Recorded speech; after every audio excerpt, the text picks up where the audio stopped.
Hi friends, நான் உங்கள் விக்னேஷ். இன்றைக்கி நம்ம சேனல் எதை பற்றி பார்க்க போகிறோன்னா, இந்த கேம்கோவோட பவர் ரீப்பரை பற்றி தான் பார்க்க போகிறோம். இது ரீப்பர் எதை பற்றி பார்க்க போகிறோன்னா, இன்றைக்கி ஒரு ரிப்பேரு இல்லை ஏதாச்சும் உடஞ்சிருக்கு அந்த மாதிரி வீடியோ இல்லை. இதோடைய ப்ரைஸு, இது ஒரு ஹவர்ஸ்க்கு எவ்வளோ அப்படின்றதுக்கான தான் இந்த வீடியோவில் விளக்கத்தை தான் கொடுக்க போகிறோம். ஏன்னா நிறைய பேர் கமெண்ட் பண்ணுறாங்க, இந்த மிஷினை பற்றி கேட்குறாங்க. ஏன்னா நிறைய பேர் இந்த மிஷின் வச்சுருக்காங்களேன்னு தெரியல. பட் யூடியூப்பில் பார்த்தா இதுக்கான மிஷின்ஸோட வீடியோ அந்த அளவுக்கு இல்லை. ஏன்னா இப்போ நமக்கு ஏதாச்சும் டிராக்டர் வீடியோ வேணும்னா நிறைய கிடைக்கிது. ஆனால் இந்த மாதிரியான ரீப்பர் இந்த மிஷினை பற்றி வேணும்னா நம்மளுக்கு நிறைய சர்ச் பண்ண கிடைக்கிறதே இல்லை. இருக்குது வீடியோ, பட் இருந்தாலும் அது நம்மளுக்கான புரிகிற மாதிரி எதுவும் இல்லை. அதனால் நிறைய பேர் கமெண்ட் பண்ணியிருக்காங்க. ஏன்னா இப்போ வரைக்கும் ரொம்ப பிஸியாக இருந்தோம். இதுக்கு மேலே எல்லா வீடியோ உங்களுக்கு நீங்கள் கமெண்ட் பண்ணுறதாத மாதிரி அதுக்கான வீடியோ எல்லாமே வரும். சரி, வாங்க இதோட டீட்டெயில்ஸ் என்னென்னு பார்க்கலாம். இதே வீடியோக்கு போகிறதுக்கு முன்னாடி நம்ம சேனலுக்கு ஏதாவது புதுசாக இருந்தால் சப்ஸ்கிரைப் பண்ணி வச்சுக்கோங்க. இதே நம்ம இந்த மாதிரி கேம்கோ மிஷின் வச்சுருக்க ஃப்ரெண்ட்ஸ்க்கும் ஷேர் பண்ணுங்கள். அவங்களுக்கு தெரிஞ்ச பிரச்சனைகள் எல்லாம் வீடியோவை எடுத்து போடட்டும். ஏன்னா ஒரு வீடியோவை நம்ம மேக் பண்ணி வெளியிட்டால் தான் அடுத்த முறை அது கம்பெனிலேருந்து சரி பண்ணுவாங்க. இல்லை ஒரு மிஷின் வச்சுருக்கோம் ஃப்ரெண்ட்ஸ்க்கும் தெரியும், ஏன்னா இந்த மாதிரி ரிப்பேர்ஸ் எல்லாம் வருது வாங்கினா மிஷினில் அப்படின்னு சொல்லிட்டு. சரி, வாங்க வீடியோக்குள்ளே போயிடலாம். இதோடைய ப்ரைஸ் பார்த்தீங்கன்னா, மிஷினோட ப்ரைஸு ஃபஸ்ட்டு என்னென்னு பார்த்தீங்கன்னா, மிஷினோட ப்ரைஸ் பற்றி தான் பார்க்குறோம். ப்ரைஸ் எவ்வளோன்னு கேட்டிங்கன்னா, இப்போ நம்ம டேரெக்டாக நம்ம ஷோரூம் தான் இறக்கணும். ஷோரூம் தான் இறக்குறதுனால 110. எப்போ ஷோரூம்னா டேரெக்ட் ஷோரூம் இல்லை, ஷோரூம்லேருந்து ஒரு டீலர்ஸ் இருப்பாங்களே, அந்த டீலர்ஸ் மூலமாக இறக்கணும். அது வந்து 120. இதே நம்ம இதுக்கு முன்னாடி ஒரு மிஷின் எடுத்தோம். இதுக்கு முன்னாடி ஒரு மிஷின்னா பார்த்தாலே தெரியும், இங்கே இருக்குது. இந்த மிஷினை நம்ம வந்து 140க்கு எடுத்தோம். ஏன்னா ரெண்டுமே ஒரே மிஷின் தான், இதுக்கு நோ டிஃப்ரென்ஸு. ரெண்டும் அதே அகலம் தான், அதே ஹைட்டு தான். இது ஏன் அவ்வளோ ரேட்டுன்னு கேட்டிங்கன்னா, இது வந்து நம்ம லோக்கல் டீலர்ஸில் எடுத்தோம். எப்படின்னா கிருஷ்ணகிரியிலே ஒரு கடை பார்த்து, கடையில் மூலிமா நம்ம பார்த்து இந்த மிஷின் வேணும்னு சொல்லிட்டு எடுத்தோம். ஏன்னா இப்போ நம்மளுக்கு எடுத்த உடனே நம்மளுக்கு இதுக்கான எப்படின்னு தெரியல, யார்கிட்ட கேட்கணும் என்னன்னு தெரியாதனால நம்ம ஒரு டீலர்ஸ் மூலிமா எடுத்தோம். பட் ஆனால் இப்போ வந்து நம்ம யார்கிட்டையும் கேட்க வேண்டிய அவசியம் இல்லை. இப்போ நம்மளுக்கு டேரெக்டாக ஒரு கம்யூனிகேஷன் கிடச்சி ஷோரூம் கிட்ட இருந்து.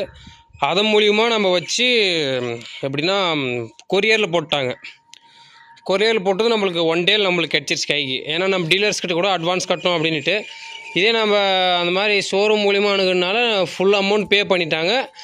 பே பண்ணதுக்கான எப்படின்னா மிஷின் நம்மளுக்கு தர மாதிரி ஒரு டாக்குமெண்ட் கொடுத்து நம்மளுக்கு மிஷின் பார்சல் போட்டாங்க. நம்மளுக்கு ஒரு நாள் கிடச்சிருச்சு. அப்புறம் இதுக்கான ஸ்பேர் பார்ட்ஸு மெயினாக அதுதான். ஏன்னா இதுக்கான ஸ்பேர் பார்ட்ஸ் டீட்டெயில்ஸ் வந்து எப்படி வாங்கணும், எந்த இடத்துல வாங்கணும், எப்படி ஆர்டர் போடணும் அப்படின்றதுக்கான வீடியோ அடுத்த வீடியோவில் கண்டிப்பாக உங்களுக்கு சொல்கிறேன். உங்களுக்கு வேணும்னா கமெண்ட் பண்ணுங்கள் ஸ்பேர் பார்ட்ஸ் அப்படின்ட்டு. இது நிறைய பேருக்கு வாங்கி கொடுத்துருக்கோம். ஏன்னா மிஷின் வாங்கியிருக்காங்க நிறைய பேர். ஆனால் அது ஸ்பேர் பார்ட்ஸ் வாங்க நிறைய ரொம்ப கஷ்டப்படுறாங்க. அதுக்கான சொல்யூஷன் எப்படின்னா, எனக்கு நிறைய பேர் கால் பண்ணாங்க. அவங்க அட்ரஸை வாங்கி அவங்களுக்கே அப்புறம் பார்சல் பண்ணிட்டேன். ஏன்னா இப்போ நம்ம வந்து இந்த ஸ்பேர் பார்ட்ஸ் ஆர்டர் போகிற இடத்துல ஒரு ஃபோன் நம்பர் தான் இருக்குது. ஏன்னா அது ஆன்லைனில் ஒரு வெப்சைட்டு அந்த மாதிரி எதுவும் இல்லை. அவங்க ஃபோன் நம்பர் மூலிமா நம்ம கால் பண்ண கூட அவங்க அட்டன் பண்ணுறதில்ல அவ்வளோ சீக்கிரம். மேக்ஸிமம் வாட்ஸ்அப்பில் மெசேஜ் பண்ணோம்னா அவங்க ரிப்ளை பண்ணி நமக்கு ஸ்பேர் பார்ட்ஸ்க்கு அதுக்கு எவ்வளோ அமௌண்ட் ஆகுது அப்படின்னு பே பண்ணோம்னா அவங்க அட்ரஸ் போட்டுறாங்கன்னா 1 டேல கிடச்சிருது. ஆனால் எப்படி இருந்தாலும் ஒரு நாளில் 4 மணிக்குள்ளே ஆர்டர் போடணும். அந்த மாதிரி போட்டோம்னா நம்மளுக்கு அடுத்த நாள் கிடைக்கும். ஆனால் இந்த ஸ்பேர் பார்ட்ஸ்க்கான வீடியோ அடுத்த வீடியோ ஒரு பெரிய வீடியோ மேக் பண்ணுறேன். இப்போ வந்து நம்ம டீட்டெயில்ஸ் மட்டும் பார்க்கலாம், ப்ரைஸ் டீட்டெயில்ஸ். இதே 1 ஹவருக்கு எவ்வளோ அப்படின்னு நிறைய பேர் கேட்டிருந்தாங்க. இதே நம்ம லோக்கலில் எப்படின்னா நம்ம வீடை சுற்றி ஒரு கிலோமீட்டர்லேருந்து ஒரு 2 கிலோமீட்டர் சரௌண்டிங்கில் ஓட்டினோன்னா ஒரு 900லேருந்து 1000 வரைக்கும் நம்ம இதுக்கான எப்படின்னா 1 ஹவருக்கான ப்ரைஸ் மேக் பண்ணலாம். மேக் பண்ணுறத விட எப்படின்னா 1 ஹவருக்கான வருமானம் அப்படின்னு வச்சுக்கலாம். புரிஞ்சிருக்கும்னு நினைக்கிறேன். 1 மணி நேரத்துக்கு ஒரு லோக்கல் ஒரு சரௌண்டிங்னா ஒரு 2 கிலோமீட்டருக்குள்ளே இருந்தால் ஒரு 900லேருந்து 1000 வரைக்கும் நம்ம வாங்கிக்கலாம். இதே நம்ம வெளியில் வண்டி வச்சு ஏற்றிட்டு போகிற மாதிரி அப்படி இருக்கிற சூழ்நிலைன்னு பார்த்தீங்கன்னா வண்டி வாடகைன்னு வரும் ஒன்று தனியாக. இதே இதுக்கான வாடகைன்ற ஒரு தனியாக 2 வாடகை வரும். அது எப்படின்னீங்கன்னா, நம்ம மிஷின் ஓட்டுறதுக்கான வாடகை வந்து நம்ம டேரெக்டாக அவங்ககிட்ட வாங்கிக்கணும். இதே வண்டி ஏற்றிட்டு போகிற வாடகை என்ன ஒன்றுன்னா அவங்க தான் தரணும். ஏன்னா நாம் வந்து ஏற்றிட்டு போய் அவங்களுக்கு அறுத்து நம்ம வாடகை தந்தால் நம்மளுக்கு எதுவுமே கட்டுப்படி ஆகாது. டீட்டெயிலாக சொல்கிறேன் பாருங்கள். இப்போ ஒரு இடத்துக்கு ஒரு 2 மணி நேரம் பிடிக்குதுன்னு வச்சுக்கோங்க. இப்போ ஒரு வெளியில் போனால் ஒரு 1100 1200 வாங்கலாம் 1 ஹவருக்கு. அப்படின்னா நீங்கள் வெளியில் போய் ஒரு 1200க்கு அறுக்குறீங்கன்னு வச்சுக்கோ, ஒரு 1.5 மணி நேரம் ஓடுது, ஒரு 2000 வருது. 2000 உங்களுக்கு 600-700 வாடகை போயிடும். இதே பெட்ரோல் போயிடுச்சிங்கன்னா உங்களுக்கு ஒன்றுமே இல்லை, ஒரு 1000 கூட கையில் நிற்காது, அந்த லெவலுக்கு வந்துடும். நம்ம வெளியில் ஏற்றிட்டு போகும்போது என்னன்னா வாடகை அவங்களே கஸ்டமர் தான் தரணும். நம்ம தந்தால் கண்டிப்பாக கட்டுப்படியாகாது. பெட்ரோல் போட்டு இதோட மெயின்டெனன்ஸ் பண்ணி நம்மளுக்கான கூலின்னு கணக்கு போட்டோம்னா அன்றைக்கி வெளியில் போய் அறுத்துட்டு வந்ததுக்கான ஒரு ப்ராஃபிட் எதுவுமே இல்லாமல் போயிடும். அதனால் வாடகை மட்டும் அவங்க தரணும், பார்ட்டிக்கிட்ட வாங்கிக்கணும். அடுத்து என்னன்னு கேட்டிங்கன்னா கேரி பண்ணுறது தான். எப்படி இதை ஏற்றிட்டு போகணும் அப்படின்றதுக்கான ஒரு கொஷின் இருக்குது.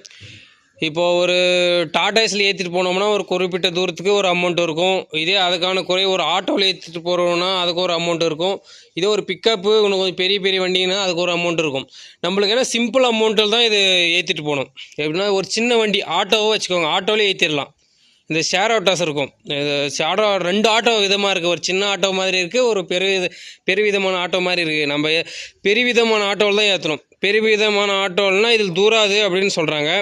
அது ஆட்டோவில் ஏற்றணும். எப்படின்னா அவங்க சீட்டை அப்படியே முன்னாடி சின்ன ஒரு குழி மாதிரி இருக்கும், அந்த குழியில் போட்டுட்டு மிஷினை பேக்வேர்டில் ஏற்றணும். இப்போ ஆட்டோ இப்படி ஃப்ரண்ட்டில் நிற்கிதுன்னா இப்போ இருக்கிற மாதிரி மிஷினை ஏற்றணும். இப்போ ஆட்டோ இப்படி நிற்கிதுன்னா நிற்கிற மாதிரி மிஷினை ஏற்றணும். ஏன்னா பேக்கில் இதுதான் உள்ளே போகும், ஏன்னா இது வரைக்கும் வெளியில் நின்றுடும். புரிஞ்சிருக்குன்னு நினைக்கிறேன். இது இந்த ஃப்ரண்ட்டு மிஷினோட ஃப்ரண்ட்டு மொத்தமே வெளியே நிற்கும், இந்த வீல் வரைக்கும் தான் உள்ளே நிற்கும். புரிஞ்சிருக்குன்னு நினைக்கிறேன் கண்டிப்பாக. ஏன்னா நிறைய பேர் இது ஏற்றுறக்கு ஆகிறதில்ல அப்படின்னு சொல்கிறாங்க. ஏன்னா புது கஸ்டமர் வரும்போதே நான் ஆட்டோ அனுப்புங்க ஏற்றிட்டு வரேன்னு சொன்னாலுமே ஆட்டோவில் அந்த மிஷின் தூருமா அப்படின்னு கேட்குறாங்க கேள்வி. அதனால் அதுக்காக தான் இதுக்கான ஒரு பாயிண்ட்டை சொன்னேன். புரிஞ்சிருக்கும் கண்டிப்பாக. இது வரைக்கும் ஆட்டோவில் ஏறிடும். இதே டாடாஸில் ஏற்றிங்கன்னா டாடாஸை பிக்கப் பண்ணிங்கன்னா நீ மொத்தமாக அழுக்க உள்ளே தூக்கி வச்சுட்டு போயிடலாம். ஏன்னா அதுக்கு வாடகை கொஞ்சம் அதிகமாகும். ஆட்டோன்னா அதில் பாதி தான் ஆகும். அடுத்து என்னன்னு கேட்டிங்கன்னா இதில் லாபம் கிடைக்குமா அப்படின்றதுக்காக நிறைய பேர் கொஸ்டின் இருக்கும். நீ வாங்கலாமா வேணாமா, இதில் லாபம் எடுக்க முடியுமா எடுக்க முடியாதா அப்படின்றதுக்கான கொஸ்டின் நிறைய பேர்கிட்ட இருக்கும். அதுலேயும் ஒரு எப்படின்னா அதுவும் ஒரு கண்டென்ட்டை மேக் பண்ணிடலாம். எப்படின்னா இதோடைய ப்ரைஸ் 1.20 முன்னாடியே சொல்லியிருக்கேன். 1,20,000 அந்த மாதிரி வருது. இதான் நம்ம டேரண்ட்டாக லிங்க் பண்ணால். இதே நம்ம டீலர்ஸ் மூலிமா வந்தால் 1.40 வரைக்கும் வந்தது, 1.35லேருந்து 40. அதை எப்படி இதில் முதலீடு எடுக்க முடியுமா அப்படின்னு கேட்குறாங்க நிறைய பேர். எப்படின்னா இது 1 ஹவர்ஸ்க்கு ஒரு தோராயமாக ஒரு 900 வச்சுக்கோங்க. ஏன்னா இப்போ நம்ம லோக்கல்லையும் ஓட்டுறோம், லோக்கலில் 900 ஓட்டினாலும் வெளியில் போய் 1000 1200 ஓட்டினாலும் நம்ம எல்லாமே ஒரே சரிசமமாக எடுத்துக்குவோம், 900ன்னு வச்சுக்கலாம். புரிஞ்சிருக்கும்னு நினைக்கிறேன். வெளியில் போய் சரிசமமாக எடுத்துக்கணுன்னா இதே ஒரு சீசனுக்கே ஒரு 40லேருந்து 50 மணி நேரம், இந்த மாதிரி ஒரு சீசனுக்கு 40 மணி நேரம் வச்சுக்கிட்டிங்கன்னா இதே 3 சீசன் 120 மணி நேரம் ஆயிடுச்சு. 120 மணி நேரத்துக்கு நம்மளுக்கு கிட்டத்தட்ட 1,08,000 வரைக்கும் வந்திருக்கும் ஈர்னிங்ஸு. அப்படின்னும் போது நீங்கள் என்னென்னா ஒரு எப்படின்னா 1 லட்ச ரூபான்னு வச்சுக்கோங்க. 1 லட்ச ரூபாயில் நம்மளுக்கு இந்த வெளியில் போய் ஓட்டும் போது 1200 அதில் ஆவரேஜ் பண்ணும்போது அதில் எல்லாம் நம்மளுக்கு மெயின்டெனன்ஸு நம்ம என்ன ஆவரேஜாக 900 தான் எடுத்துருக்கோம். ஒரு ஹவர்ஸ்க்கு 900 ரூபாய் எடுத்துக்கணும்னா நீ வெளியில் போகும்போது 1000 1200 ஓட்டும் போது அதில் நிற்கிற ஒரு பேலன்ஸை நம்ம மெயின்டெனன்ஸுக்கு இதே நம்மளுக்கு மெயின்டெனன்ஸு பெட்ரோலு அது மாதிரியான நம்ம எடுத்து போட்டோம்னா எப்படியும் மேக்ஸிமம் 4 சீசன் வரைக்கும் கண்டிப்பாக இதுக்கான முதலீடு எடுத்துடலாம். அதுக்கு மேலே எடுக்கும்போது நம்மளுக்கு எல்லாமே லாபம் தான். ஏன்னா ஒரு 3 எப்படின்னா ஒரு உங்கள் ஊரை பொறுத்து தான். ஏன்னா எப்படின்னா ஒரு மலைப்பகுதிகளில் இருந்தீங்கன்னா மேக்ஸிமம் இந்த மாதிரி மிஷின் தெரிஞ்சால் அவங்க அறுத்துருவாங்க மிஷினில். இதே நம்ம எப்படின்னா மலைப்பகுதிகளில் மேக்ஸிமம் இந்த மிஷினு ஒரு 90% யூஸ் ஆகும். ஏன்னா நம்ம ஏரியாலலாம் ஒரு சீசனுக்கு எப்படியும் 60லேருந்து 70 மணி நேரத்துக்கு ஓட்டிடுறோம்.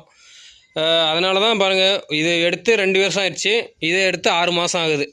ஏன்னா இதை எடுத்து ஒரு 30லேருந்து 40 மணி நேரம் தான் ஓட்டியிருக்கோம். இது பார்த்திங்கன்னா ஒரு 1000 ஹவர்ஸ்க்கு மேலே ஓட்டிட்டோம். பார்த்தது ஒரு மிஷின் எந்த அளவுக்கு அடி வாங்கியிருக்குன்ட்டு. ஏன்னா நிறைய பேர் பார்ட்ஸ் இருக்கவே இருக்காது. ஏன்னா இதுக்கான ஃபுல்லி மெக்கானிக்ஸ் பூரா நாமே தான். ஏன்னா இந்த அளவு இந்த டீப்பாக பார்க்குற மெக்கானிக்கு நம்ம லோக்கலில் இல்லை. ஏன்னா இது ஃபுல்லுமே கேரளா சிஸ்டன்றனால அந்த கேரளான்ற இடத்துல இருக்காங்க. ஏன்னா எல்லாமே டீட்டெயிலாக சொல்கிறாங்க, இது பிரச்சனை இப்படின்ட்டு இதை பண்ணுங்கள் அதை பண்ணுங்கன்னு சொல்லிட்டு இதுதான் பிரச்சனை இருக்கும் அப்படின்ட்டு ஏதாச்சும் ஒரு சவுண்டை வச்சு சொல்கிறாங்க. ஆனால் கரெக்டாக அவங்களுக்கு தெரியுது எந்த அளவுக்கு எந்த பிரச்சனை வந்திருக்கும் எப்படின்னுட்டு. வீடியோ பிடிச்சிருக்குன்னு நினைக்கிறேன். கண்டிப்பாக நிறைய பேர் ரொம்ப நாளாக இருந்து கமெண்ட் பண்ணியிருந்தீங்க, இதோட ப்ரைஸ் டீட்டெயில்ஸ் சொல்லுங்கன்னு சொல்லிட்டு. ஏன்னா இதுக்கான டைமே நம்மளுக்கு கிடைக்கல. கண்டிப்பாக இந்த வீடியோ அவங்களுக்கு யூஸ்ஃபுல்லாக இருக்கும்னு நினைக்கிறேன். இதே ப்ரைஸ் டீட்டெயில்ஸும் சொல்லியிருக்கேன். இதில் லாபம் எடுக்க முடியுமா, நஷ்டம் ஆகிடுமா அப்படின்ட்டு நிறைய பேருக்கு ஒரு டவுட் இருக்கும், அதுவும் சொல்லியிருக்கேன். சரி, வீடியோ பிடிச்சிருந்தால் லைக் பண்ணுங்கள், ஷேர் பண்ணுங்கள். கண்டிப்பாக இதை மிஷின் எடுக்கும் ஐடியாவில் இருக்கும் ஃப்ரெண்ட்ஸ்க்கும் ஷேர் பண்ணுங்கள். சரி, ஓகே ஃப்ரெண்ட்ஸ், அடுத்த ஒரு நல்ல வீடியோ போகலாம். கண்டிப்பாக அடுத்த வீடியோ என்னென்னு பார்த்தீங்கன்னா இதோடைய மெயின்டெனன்ஸ் பற்றி தான் ஃபுல்லாக போட போகிறோம். இது ஆயில் மெயின்டெனன்ஸு, செயின் மெயின்டெனன்ஸு, இந்த gear box maintenance, engine maintenance பற்றி தான் அடுத்த வீடியோவில் பார்க்க போகிறோம். சரி, ஓகே ஃப்ரெண்ட்ஸ், தேங்க்யூ.